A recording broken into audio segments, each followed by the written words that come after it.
Baby girl, have a seat. Jolenga kyali mu factory setting. Katino ab'emikwano bwe nabagambye tino mami wa Baby Gloria tagenda kuva mu camera nti ye tagenda kuvaawo agenda kuba atuwa update to update nabadde sisaaga mukwano era bwe bukeredde update ku mami Gloria ali mu kuzituwa emu kwemu kwegamba nti mukimanyi omukolo gwa leero naye mami yeetala banange ali eno atutotolera wano ne wali agamba kana kange kagenda banange buli kimu ogenda bango kyanga wano ku Baby Nals YouTube channel era kugamba mukwano berango subscribinga likinga era eno video beranga ogisindikira ko muno mugambe banaye kiri eno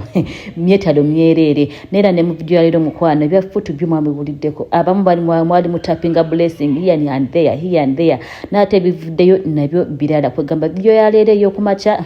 yo egenda kubanga esunsura busunsu zinolwecho beranga bwe kumiddeko tugende maso. I am Baby Nals era kugamba nti obanga wakatugwa ku channel yange eno mulundi ogusose we are all about marriage, faith and motherhood. Ekikwatagana ku bufumbo, faith ne motherhood ekyapenize ku social media tuba tukijjayo ne tubeera tukyogerako mukwano fa twagala nnyo bufumbo era buli kimu ekikwatagana ku bufumbo mikono juu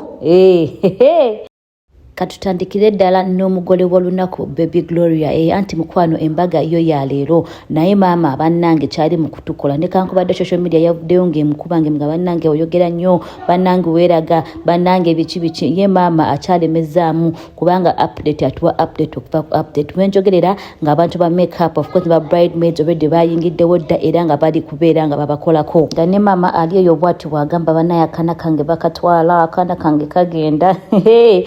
bawe nabe muberenga mubyerabirako wano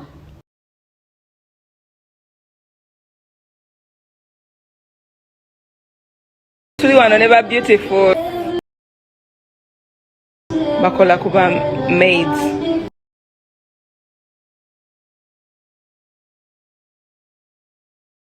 mama kamwe akabadde kabakuzanga ntambudde banange nze nasuze wano nakakumyeko ebamwita Emanera wedding planner waffe ogenda kundeka Jolenga kyali mu factory setting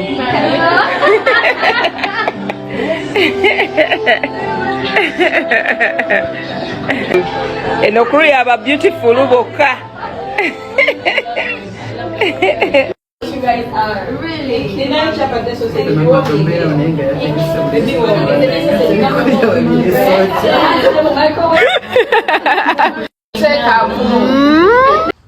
zuka Gloria huyo bamutwala ude bukyali kumacha wa makeup wenvidi yatuuse dda kagoko kange bakatwala nasuze nako wano ku hotel tonchawa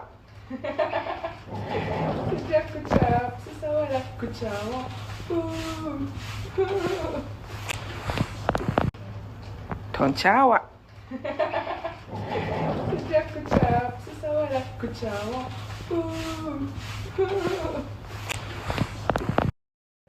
naye nga byebyo nno ebiriyo eruyeero Baby Gloria ye agetinga ready anytime from now naye bambi obanga olina akagambo okugamba mami yebeera ng'okamugamba mu comment section ajja bbanga kafuna bulungi nnyo nnyini ddala ebyo ebya wedding n'ebyala bingi nnyo bigenda bbanga kwebiri wano ku YouTube channel yange n'olwekyo mukwano obeera ngu subscribinga teweerabira ka notification bell okubeera nga lukimu kiba kikutuusibwako bwe kityo ando nno okuva ku Baby Gloria amawulire we tukeeredde nga fuutu nga gwe mumanye nga fuutu oyo Jessica mukwano atenge bintu ebyatabuse dda amazima gennyini yo August atuvuga speed banange tuba tulowooza kino tukivuddemu tugenda mu kino oba tugenda kumuvinga on ng'ekirala kivaayo kati nno munnange fuutu ono mukwano yalabikako ku social media ng'agenda namugongo sometime last year kati era n'abeera ku social media n'atrendinga bw'atyo n'afuna omuntu eyamulonda n'abeera ng'amulabirira era ng'amukuza ne kati fuutu nayo afuuse ensonga recently omukyalo ono eyamufuna n'abeera ng'amukuza yajjayo n'atugamba muno omwana agenda getting married awo n'olyoka ndabira ku ntimbagano nga bimagamba bannange olaba n'oyo naye bamuwasa olaba naye afuna omuzungu bannange I tap the blessing omanye abantu bakuno munaye mutapinga blessing neze mutamanyi nyomubeera nga mutapinga blessing wano ne wano mukwano nebatugamba mbuno omwana oyo agenda kubeera nga getting married biki mikolo gye wabuuba naye webukeredde mukwano nga byonna yabadde stanti ng'omukyala yagezako kuyisaawo bibye bannange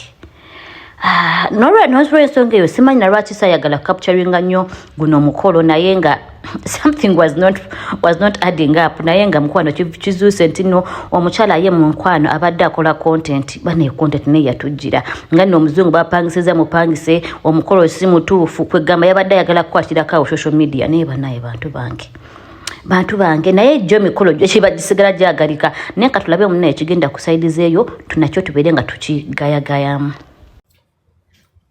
Yeah, and unfortunately, that wasn't real. It was not We real? were all just doing a photo shoot. No, it nze nabadde simumanyi nze ng'omuntu naye nga tunoonyeza tugenda kukola tutya akalango k'emikolo tugenda kukola tutya obulango bwa gomesi tugenda kukola tutya obulango bw'enviiri mubadde mukubabula August nno mukwano byebyo nno bo bano babadde munnaye bali mu bulango bwabwe oba bakola stanti zaabwe nga balina munnaye be bayisaabwe so nolwekyo ebyembaga y'omuwala ono fuutu si bituufu bitrendinga kati ku social media right now ebigambo bayisiŋŋanya wano ne wali gwali okola kino beesalako ebigambo wano ne wali naye nga bambi si bituufu naye senga bibadde bituufu twandibadde tumusanyukirako kubanga munnaye fe wano we are all about marriage faith and motherhood naye mukwano kwefuutu byebyo naye nange kambeere nga mberekereza era nga mbalekera kana akalowoozo Prima alina kyabadde atugamba naye nendowooza mukwano let me share with a girl child ekyo nakyo kijja bba kikulu nnyo kiyinza okuyamba for now kambeere nga mberekereza omukolo gujja maaso awo beera nga weekumiddeko I love you for watching see you in the next video bye bye for now. Kati lwaki ggwe omwana ow'obuwala in your beginning is man. In your beginning, husband. In your beginning, money. Zeze nsobi ze nakola. Nga ntandika business zange. Era nga living obulamu bwange obwa 20s. In my beginning, it was not good. You know, it was nayiga. Nze nga sina kye naakoze. Katonda gwe nsaba okusaba. Nowemba ngenda nana nadenzira yo kusomero onali ngenda okufuna to admit okufuna ekifo nasoka n'ensibe ennaku 5 nga ngamba Katonda nkusaba onnungamye kubanga bwe nali nga njagala okugenda omanyi osoba nga oyagala okukola ekintu naye nga sitaani akulemesa sitaani buli woba ogenda okukola ekintu ekikwongerako ateekawo excuse nze mukimanyi namala I've already talked about going back to school. Pama nali njagala nzireyo nfune course nsome mass communication. Then netoka nebivaako waliwo ndagina njagala osoma about embeera z'abantu bagiyita bati eyo okusoma ku mbeera z'abantu mugiwanikewo abagimanyi